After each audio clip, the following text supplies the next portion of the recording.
On 8 March 1945, inside the headquarters of the 21st Bomber Command on Guam, the atmosphere was heavy with fatigue and anticipation. A cluster of target dossiers covered the large plotting table, their edges curling from constant handling. In the dim light, the ember of Major General Curtis LeMay's cigar traced small arcs as he leaned over newly developed aerial photographs of Tokyo's industrial quarters. The images revealed a familiar pattern, a vast metropolis where military production had become inseparable from civilian life. Instead of giant factories or sprawling industrial plants, the city's war output came from thousands of compact workshops, tiny machine shops tucked between homes, metalworking sheds constructed from wood, and small assembly rooms carved out of former storefronts or converted religious structures. Tokyo's manufacturing capacity existed not in a few large complexes, but in an intricate patchwork of micro-industries woven directly into residential districts. A courier entered with the latest reconnaissance summary. Visibility over the capital was recorded to be excellent, and the seasonal winds, normally brutal at high altitude, were unusually stable. Verification of target zones confirmed that these neighborhoods remained crowded with cottage industry producers vital to Japanese wartime logistics. LeMay placed his coffee mug aside, picked up the operations phone, and began issuing the orders that would soon send 334 B-29 Superfortresses from runways on Guam, Saipan, and Tinian. Few among the crews preparing their aircraft realized that the directive unfolding that night would mark the beginning of the most destructive firebombing operation ever conducted. American planners in the Pacific had learned a difficult lesson. Unlike Germany, where major industries tended to be concentrated in massive steel and automotive complexes, Japan's military economy was geographically fragmented. The deliberate dispersal strategy, intensified after the Doolittle raid of 1942, integrated war production directly into cities built largely from timber and paper. Cutting off these diffuse supply chains meant crippling the empire's ability to replace aircraft, engines, and precision instruments. By early 1945, estimates indicated that more than half of Tokyo's war production originated in establishments employing fewer than 30 workers. Aircraft component producers operated out of family homes. Machine shops functioned in narrow back alleys. Artisans assembled delicate optical and electrical systems in former shops or shrines. The Mitsubishi aircraft program alone depended on hundreds of small subcontractors spread across the greater Tokyo region. Over 300 suppliers scattered block by block. Over the Marianas, meanwhile, the B-29 Superfortress stood as the technological centerpiece of American long-range bombing strategy. With an empty weight near 20 tons and powered by 4 Wright R-3350 duplex Cyclone engines generating about 2,200 horsepower each, the B-29 had been engineered to reach altitudes and speeds that earlier bombers could not match. LeMay's command at this point oversaw approximately 345 operational aircraft, each flown by a crew of 11 and capable of delivering roughly 20,000 pounds of ordnance on targets more than 1,500 miles away. The program had consumed an unprecedented $3.7 billion, making the aircraft the single most expensive weapons system of the war. Yet, in spite of its advancements, the bomber had encountered severe limitations when used for traditional high-altitude precision strikes. The recently discovered jet stream winds over Japan, sometimes blowing at speeds exceeding 250 miles per hour at bombing altitude, pushed bombs far off their intended marks. Statistical analyses showed hit rates dropping below 5%, calling into question the effectiveness of classical strategic bombardment. These numbers were the concern of officers like Captain Robert McNamara, serving in the Army Air Force's Office of Statistical Control. Educated at Harvard and trained in operations research, McNamara approached the air campaign through the lens of quantifiable efficiency. Bomb tonnage delivered per sortie, the relationship between fuel usage and target destruction, and the cost of erasing each square mile of enemy industrial capability. To him, success was a matter of optimizing inputs and outcomes rather than adhering to doctrinal traditions. Across the Pacific, in Tokyo, Japanese planners were engaged in their own analytical struggle. At a wartime committee meeting, Control Officer Genjiro Fujiwara examined reports charting the continuing dispersal of manufacturing activity. After the shock of the 1942 raid, government directives had forced the relocation and breakup of key assembly lines. Engine components for military aircraft were now produced in the Asakusa district, electrical assemblies in Fukugawa, and essential bearings machined in Sumida. Each ward hosted a dense lattice of small workshops embedded among ordinary dwellings, an industrial geography intentionally crafted to deter or dilute bombing attacks. These parallel calculations, American assessments of bombing efficiency and Japanese strategies of dispersal, shaped the decisions made on that March night in 1945. When LeMay finalized the operational plan, he set in motion a campaign that would redefine the nature of aerial warfare and leave a profound scar on the modern history of cities. The defensive strategy that Japan had relied upon had proved remarkably effective against high-altitude bombardment. American B-29 crews operating at heights near 30,000 feet routinely failed to place their bombs even on enormous industrial complexes. Yet for Colonel Fujiwara, accuracy was not the primary concern. What haunted him was the specter of fire. Tokyo had already been ravaged by flames once. The 1923 Great Kanto earthquake had exposed with brutal clarity how easily Japanese cities could ignite and how helpless they were once combustion spread. The defensive strategy that Japan had relied upon had proved remarkably effective against high-altitude bombardment. American B-29 crews operating at heights near 30,000 feet routinely failed to place their bombs even on enormous industrial complexes. Yet for Colonel Fujiwara, accuracy was not the primary concern. What haunted him was the specter of fire. Tokyo had already been ravaged by flames once.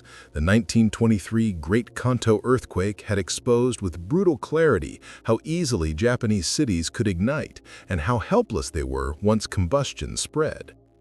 By early 1945, with U.S. bombers appearing over the capital almost every day, the scenario Fujiwara dreaded seemed poised to become reality. Up to February that year, the U.S. strategic bombing campaign had produced only marginal results. 21 Bomber Command, since beginning operations in November 1944, had mounted 22 missions against the home islands, and their effectiveness was dismal. The Nakajima Engine Works at Musashino, for example, had endured 7 separate attacks, yet had lost less than 4% of its operational capacity. The situation placed enormous pressure on General Henry Hap Arnold, the commander of the Army Air Forces. The B-29 program represented not only a colossal financial investment, but also the centerpiece of his effort to justify an autonomous air force. Criticism grew steadily in Washington. Members of Congress questioned the vast sums allocated to an aircraft that seemed incapable of destroying its targets. Naval leaders insisted that carrier aviation was outperforming the strategic bombers, and the Army was moving ahead with invasion planning, increasingly convinced that air power alone would never compel Japan to surrender. Amid these frustrations, Lieutenant Colonel Robert Olds, serving as an intelligence analyst, assembled a comprehensive evaluation of the target environment. His report identified the true obstacle: Japan's meteorological conditions. Persistent cloud layers, concealed aiming points, and the unrelenting jet stream dispersed bomb patterns far from their intended locations. Japanese fighter units had also adapted, learning to strike B-29s at their most vulnerable moment, during straight, predictable bomb runs. Loss rates were rising towards 6% per sortie, an attrition level that could not be maintained for long. Everything changed on March 9th. At 17:35, the first of the B-29s rolled off the runway at North Field on Guam. For this mission, the aircraft were configured unlike any previous operation. Except for the tail guns, all defensive weaponry had been removed. Armor plates were stripped away. Every pound saved was converted into additional incendiary payload. The tactical shift conceived by General Curtis LeMay represented a complete reversal of conventional strategic bombing doctrine. A nighttime operation at altitudes between 5,000 and 9,000 feet rather than high-altitude daylight raids, and an emphasis on incendiary munitions instead of high-explosive ordnance. Meteorologists predicted conditions that would maximize destruction. Winds at ground level were expected to average nearly 30 miles per hour, ideal for accelerating the spread of fire. Humidity remained unusually low, and cloud cover was minimal, allowing the Pathfinder aircraft to acquire visual reference points. Each Superfortress carried 40 clusters of AN-M69 incendiary canisters, with each cluster containing 38 bomblets filled with napalm-thickened fuel. On ignition, temperatures exceeded 2,000 degrees Fahrenheit, and each bomblet burned fiercely for roughly 6 minutes. With 334 aircraft participating, the combined incendiary weight approached 1,665 tons, intended to saturate an area of roughly 12 square miles. Tokyo possessed almost no capacity to deal with an operation of this scale. A force of only about 8,000 firefighters served a metropolis of several million. Just 3 ladder trucks could reach beyond the height of ordinary 2-story dwellings. Large sections of the city lacked a pressurized water system, and the maze of narrow lanes and wooden structures, often standing only inches apart, ensured that once flames erupted, evacuation would be chaotic. Official reluctance to authorize the construction of substantial air raid shelters, out of fear that such measures would damage public morale, left the civilian population virtually unprotected. Shortly after midnight, on March 10th, the lead Pathfinder crews reached Tokyo. Navigating primarily by radar, they located their designated aiming point in the Shitamachi district, the most densely inhabited region of the capital. They released their incendiaries in carefully aligned strips, forming a burning X that could be seen from dozens of miles away. It served as a beacon for the waves of bombers that followed. For 3 hours, formations streamed over the target area, each depositing its load outward from the blazing cross, expanding the growing inferno across district after district. When the mission commenced, 279 B-29 bombers reached the designated zone over Tokyo. What followed unfolded almost exactly as analysts of incendiary operations had calculated in advance. Countless small ignition points rapidly fused into vast sheets of flame. These broad fire fronts intensified until they formed a true firestorm, an event in which heat and wind interact with catastrophic force. At ground level, temperatures surpassed 1,800 degrees Fahrenheit, hot enough to distort the physical landscape itself. The superheated air surged upward with such ferocity that it generated near-tornadic winds that scoured the streets, drawing oxygen out of underground shelters while pulling fresh air into the expanding blaze. By approximately 2 a.m. on March 10th, an expanse of roughly 16 square miles of the city had become an unbroken region of burning structures. Contemporary police accounts portrayed scenes that defied imagination. Waterways bubbling as if brought to a boil, paved roads softening into molten tar, windows liquefying and running down walls like molten resin, and metal signposts twisting under the thermal strain. Firefighting coordination collapsed completely once key communication lines were consumed by the flames. From above, crew members experienced conditions they had never encountered. Sergeant James C.R., manning a tail turret, reported that defensive guns were essentially useless. Japanese interceptors could not climb into the turbulent, superheated atmosphere enveloping the city.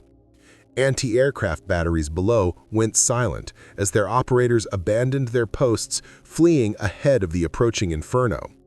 Pilots later described the turbulence created by ascending thermal columns, violent enough to toss a heavy bomber around as if it weighed almost nothing. Some aircrews even claimed they could detect the odor of burning human remains from an altitude of 5,000 feet. Damage estimates soon exceeded even the most pessimistic projections. Approximately 267,171 buildings were destroyed. More than 1.8 million residents were left without homes, although the official death toll was recorded as 83,793. Analysts at the time and afterward agreed that total casualties likely surpassed 100,000. In the span of 6 hours, more people died than in any other single military operation up to that point, even more than the atomic attacks that would occur 5 months later.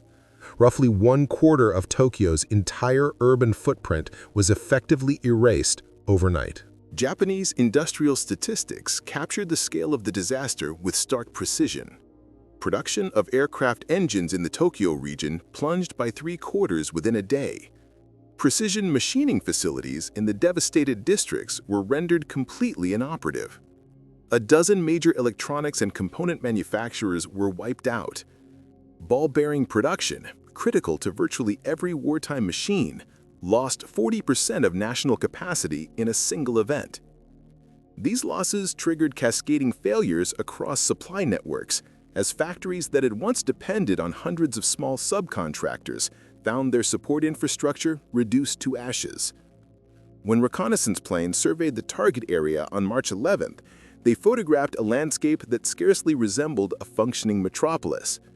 Neighborhoods that had been densely developed industrial zones just 2 days earlier had been reduced to plains of ash, interrupted only by the skeletal remains of concrete structures that had resisted total collapse. Chimneys towered above empty foundations like monuments to vanished factories. Railway yards had been distorted into masses of contorted steel. The psychological consequences were as severe as the physical ones. Large portions of the surviving workforce abandoned their jobs to search for lost relatives, and factory attendance plunged. Supervisors documented dramatic declines in productivity, often 60% or more, among those who remained. Military procurement planning began to unravel as key suppliers disappeared, creating bottlenecks that could not be remedied quickly. The long-held belief that Japan's dispersed industrial layout would shield it from devastating attack dissolved overnight.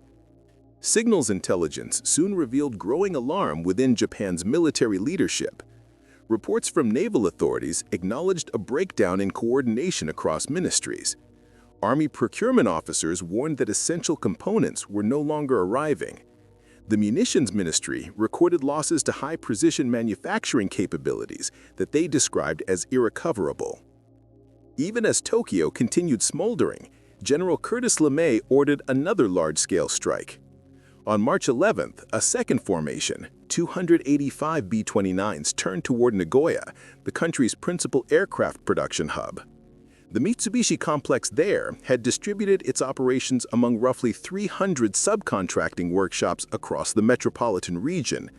The ensuing firestorm destroyed the entire network almost simultaneously, eliminating one of the last remaining centers of Japan's advanced aviation manufacturing. In mid-March 1945, a wave of destruction rolled across Japan's industrial heartland. Within Osaka, an area equal to 2 square miles of factory blocks, once packed with metalworking shops and military manufacturers, vanished almost instantaneously. Production at major aircraft facilities collapsed by nearly half in just 1 day. On March 13th, the city endured one of the most punishing air raids of the war. 274 B-29 Superfortresses swept over Japan's second-largest metropolis and released roughly 1,733 tons of incendiary weapons. The Osaka arsenal, responsible for producing about a fifth of the nation's munitions, was wiped off the map. Around 8 square miles of business districts were reduced to charred foundations, and more than 134,000 buildings were lost. Even the harbor, normally handling nearly a third of Japan's imported cargo, burned down to its piers. Only days later, on March 16, the firestorm moved to Kobe.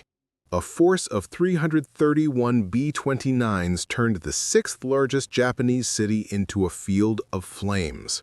The Kawasaki shipyards, critical to building one-third of Japan's merchant fleet, burned so intensely that fires lingered for 3 days.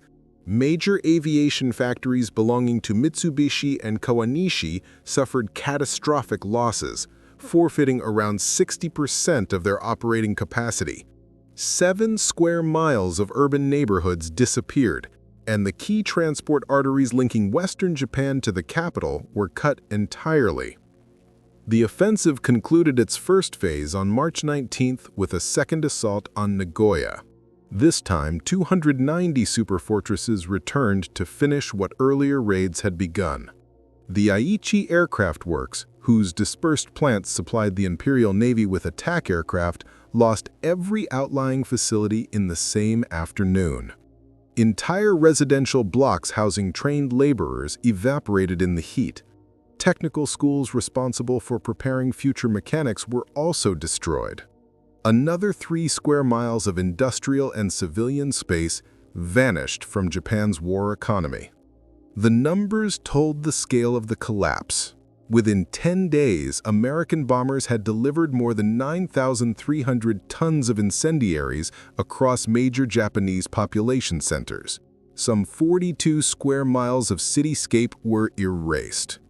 About 1.5 million people were left without homes. Industrial indices tumbled. Aircraft output fell by more than 2/3. Munitions manufacturing was halved, and machine tool operations dropped by approximately 72%. Interconnected supply chains, once strained, now began to fail entirely. Yet the destruction from firebombing was only part of a wider strategy. At the same time, the U.S. Army Air Forces launched Operation Starvation, an extensive mining campaign against Japan's coastal waters. B-29s of the 313th Bombardment Wing sowed American-made naval mines equipped with magnetic and acoustic triggers that rendered traditional minesweeping techniques nearly futile. Eventually, around 12,000 mines would seal off virtually every significant Japanese port. Import levels, already reduced by 90% because of submarine attacks, fell to almost nothing. Japan's economy began to unravel at its foundations. Steel production relied on iron ore shipped from Manchuria and Korea. With maritime routes closed, the ore no longer arrived. Without ore, no steel. Without steel, no weapons. Aluminum production hinged on bauxite from Southeast Asia, now entirely unreachable. Aviation fuel depended on petroleum from the Dutch East Indies, but transport lines had been severed. Even food shipments meant to support industrial workers came to a halt. The nation started consuming its remaining resources simply to survive. Through April and May, the attacks broadened. On April 13th, 327 bombers hit Tokyo again, leveling the Arsenal district. 2 days later, 109 aircraft struck Kawasaki, destroying its engine-building complexes. On May 14th, the largest daylight incendiary raid of the conflict, 472 B-29s, descended on Nagoya, continuing the systematic dismantling of Japan's industrial might. By May 25th, not even secondary cities were spared. Yokohama lost 6.9 square miles in a single night, nearly half of its built environment. Tokyo, assaulted repeatedly, saw another 16.8 square miles burned away. A city that once held 7 million residents now lay half in ruins. The Tokyo-Yokohama industrial region, formerly responsible for over a third of Japan's war output, had effectively disappeared. The human suffering rose to staggering levels. Each raid created enormous casualties. Hospitals, already short on supplies, overflowed with the burned and injured. Food distribution systems broke down, leading to widespread malnutrition. With sanitation facilities destroyed, disease moved through surviving populations. Crucially, thousands of highly trained craftsmen and technicians, men whose expertise required long apprenticeship, were killed, taking with them irreplaceable knowledge essential for precision manufacturing. By the time August 1945 arrived, incendiary destruction had become almost routine. General Curtis LeMay's target list had widened to include every Japanese city with a population above 30,000. In total, 66 cities were subjected to firebombings, and roughly 180 square miles of urban landscape were turned to ash. By the final months of the Pacific War, roughly 21 million people across Japan had been forced from their homes, creating one of the largest internal displacements in modern Japanese history. The industrial base that had once sustained the world's third-largest navy and a land force numbering 5 million soldiers no longer resembled a functioning system. It had been reduced to scattered ruins and crippled infrastructure. Economic indicators from mid-1945 depicted a nation whose productive capacity had collapsed almost entirely. Japanese aircraft manufacturing, which had reached its highest output in September 1944 with 2,572 completed airframes, fell to 1,131 units by July 1945. Production of engines, an indispensable component, declined by approximately 3/4, while the manufacture of propellers plunged by about 80%. Output of electrical and electronic equipment, essential to both aviation and naval operations, had nearly disappeared. These shortages interacted in cascading, self-reinforcing ways. Without bearings, factories could not assemble engines. Without engines, airframes could not fly. Without aircraft, Japan lacked any viable protection against the nightly B-29 raids, which struck with mechanical regularity and steadily increasing destructive power. The cumulative numbers recorded after the war illustrated the scale of this campaign. American forces delivered approximately 147,000 tons of bombs, conducted around 15,000 B-29 sorties, and lost 414 aircraft in the process. Roughly 2,600 U.S. aircrew members were killed or went missing. Japanese losses were staggering by comparison.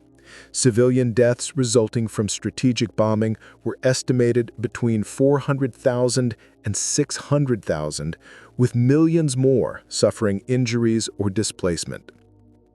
Tokyo's firebombing alone claimed more civilian lives in a single night than Britain incurred throughout the entire conflict.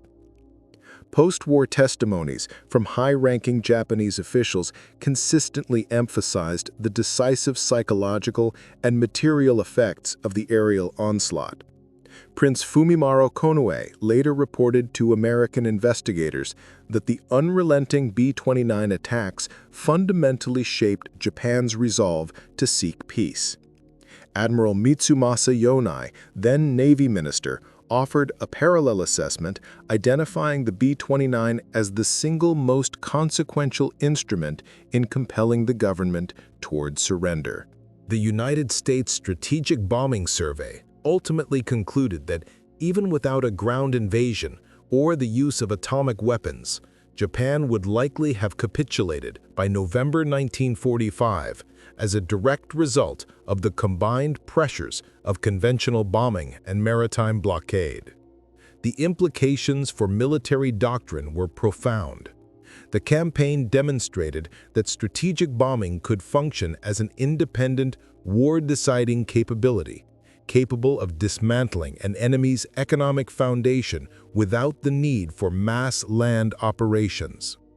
This validation of air power theory helped pave the way for the formation of an autonomous U.S. Air Force in 1947, an institution built in part upon the legacy of the B-29 offensive.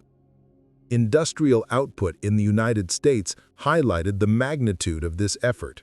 Between 1943 and 1946, Boeing produced 3,970 B-29 Superfortresses.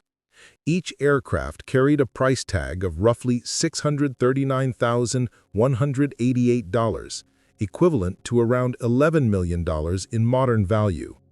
The entire program cost $3.7 billion, surpassing the $2 billion invested in the Manhattan Project. Yet, in the eyes of wartime planners, the strategic return was unambiguous. For the loss of 414 bombers and 2,600 airmen, the United States succeeded in neutralizing Japan's wartime economy and eroding the nation's capacity to continue fighting. The ethical and legal dimensions of this strategy have remained subjects of controversy.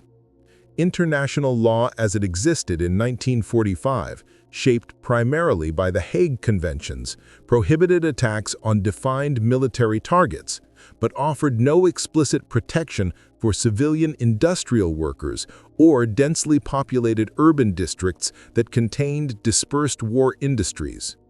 Japanese authorities had intentionally relocated segments of weapons production into residential areas, complicating any attempt at precise targeting. American planners maintained that destroying the country's ability to wage war justified the human cost. Opponents, however, both then and in the decades that followed, argued that the systematic assault on civilian population centers constituted a moral violation and, by contemporary standards, could be interpreted as a war crime. General LeMay never expressed regret in any part of his later years. To him, the circumstances were unmistakable. The United States was locked in a brutal war with Japan, and Japan had initiated it. In his stark calculus, the choice was simple. Either American lives would be sacrificed or Japanese forces and infrastructure would be destroyed. His reasoning, however severe, followed the strategic logic of the time. American planners preparing Operation Downfall, the massive two-stage invasion of the Japanese home islands, predicted catastrophic losses. The first assault, Operation Olympic, intended to seize Kyushu in November 1945, was expected to produce 250,000 U.S. casualties within the opening month alone. The second phase, Operation Coronet, scheduled for March 1946 and aimed at Honshu, projected even heavier tolls. Documents captured only after Japan's capitulation revealed the scale of Japan's own preparations. Under Operation Ketsugo, virtually the entire civilian population had been drafted into defensive formations. 28 million men, women, and even school children were organized into improvised combat groups. Bamboo spears were handed out to families. Local communities received rudimentary suicide attack instruction. Japan's National Resistance Program predicted that as many as 20 million Japanese civilians might die in a homeland battle. When placed beside these staggering figures, the casualties caused by the American bombing campaign appeared, at least in military analyses of the period, to represent a vastly smaller cost than an invasion. The destruction did more than raze cities. It reshaped Japan's economic architecture. The pre-war zaibatsu, massive, vertically integrated industrial conglomerates, collapsed under the weight of defeat.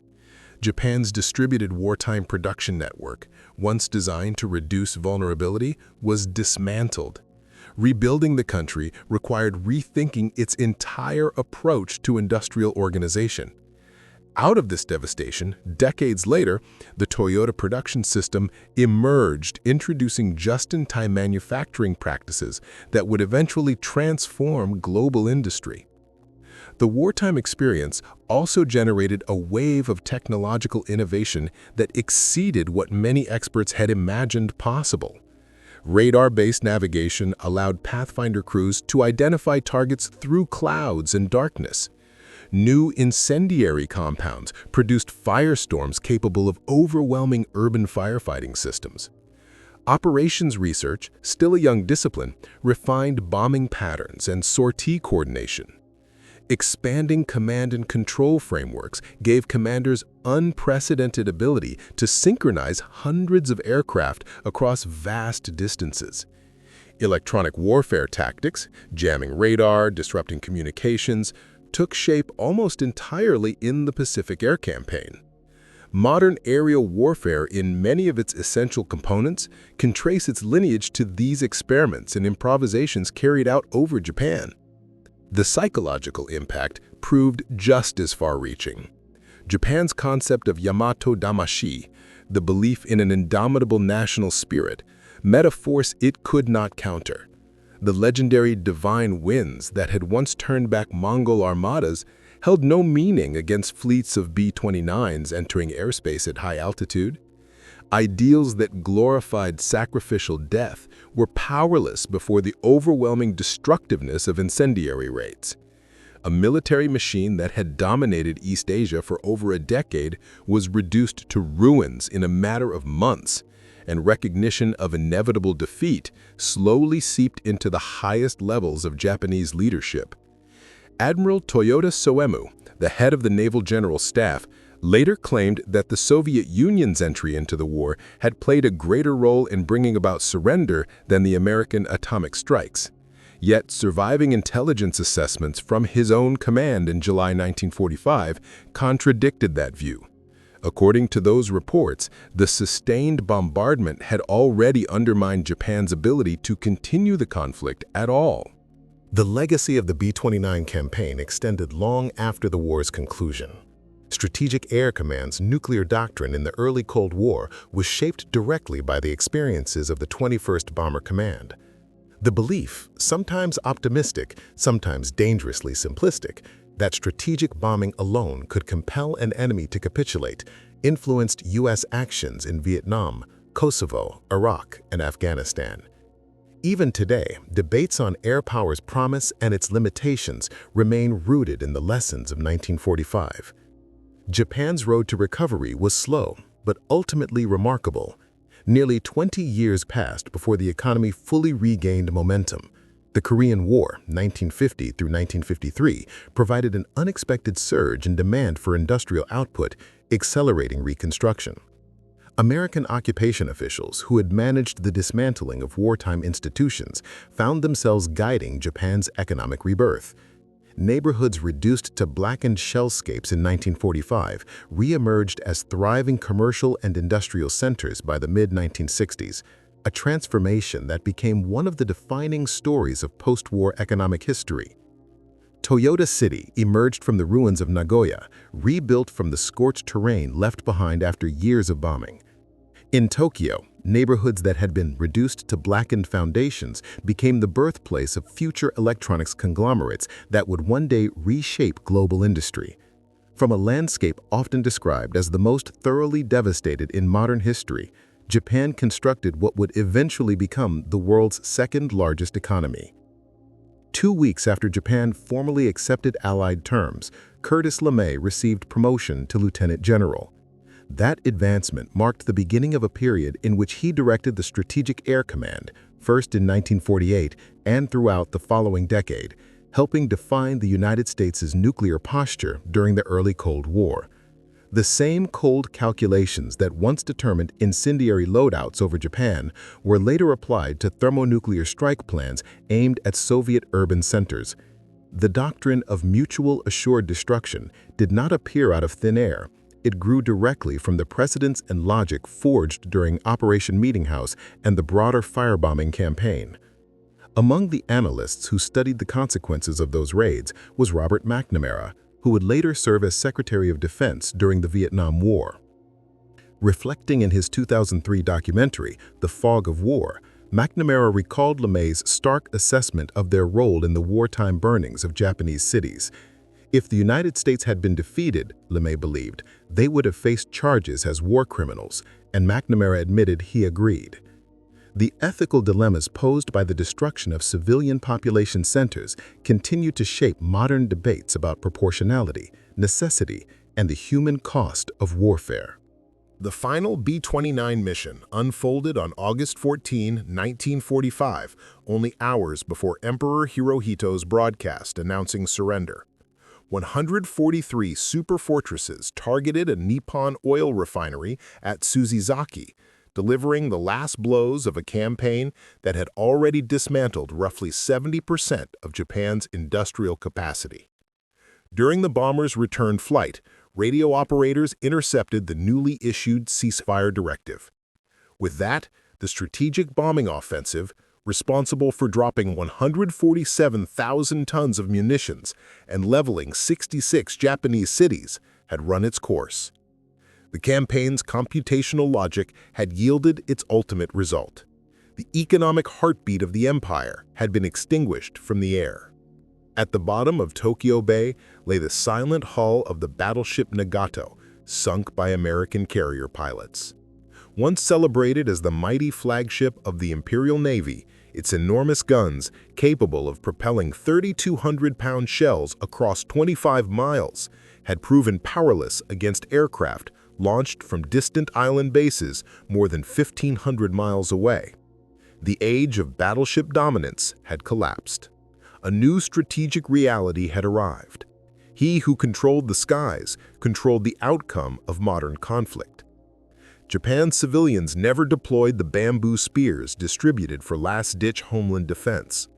Those weapons now sit behind museum glass, reminders of a homeland invasion that never came.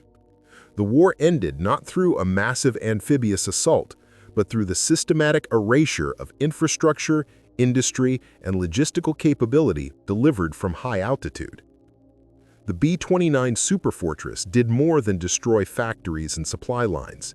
It demonstrated that technology, reach, and strategic methodology, not sheer manpower, would determine the character of future wars.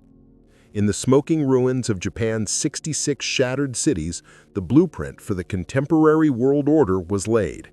An era in which air power and the logic governing its use defined both deterrence and devastation.